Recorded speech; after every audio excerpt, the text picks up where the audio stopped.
বন্ধুরা দেখো, ও আগেকার মতো আগেকার দিনে এরকম চুল বাঁধতো অনেকেই, তো আমরা বেঁধে এসেছি এরকম।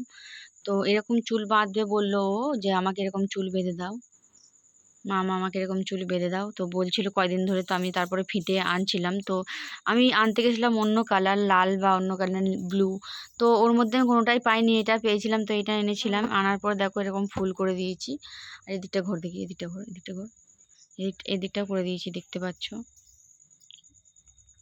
তো কে কিরম চুল বাঁধতে ভালোবাসো অবশ্যই জানাবে। তো এখন আর এরকম চুল বাঁধতে কেউ ভালোবাসে না, এখনকার বাচ্চারা এসব চুল বাঁধে না। একসময় আমরা এরকম বাঁধার জন্য কত কত কান্নাকাটি করতাম। তো আমার দিদা বেঁধে দিত এরকম করে চুল, বলতে চুল বাড়বে, সুন্দর করে বিনুনি করতাম। আবার অনেক সময় এদিককার চুল এদিকে দিয়ে বাঁধতাম, অনেক রকম বিনুনি করতাম। বিনুনি করে এদিককার চুল এদিকে কলা বিনুনি করতাম, তারপরে ধরো অনেক রকম করতাম। তারপর দুদিকে ছেড়ে দিতাম, আবার এখান থেকে ছেড়ে নিচে ফুল হতো, নিচে ফুল হতো, চুলটা এরকম বিনুনি করে সে নিচে ফুল হতো।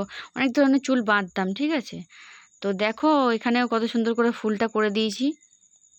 তো এখনো পর্যন্ত এরকম চুল কে কে বাঁধো অবশ্যই আমাকে কমেন্ট বক্সে জানাবে।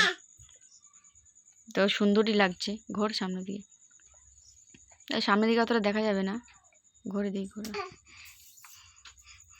চলো বাই করে দাও, মুখে বলতে পারিস না বাই। এই দেখো আমার দুষ্টু খেলা করছে, দুষ্টুকে দেখো তো, দুষ্টু বাই বলো, টাটা করো, টাটা টাটা দুষ্টু টাটা করে দাও। এই যে আমার দুষ্টু খেলছে, এই দেখো দুষ্টু, দুষ্টু টাটা।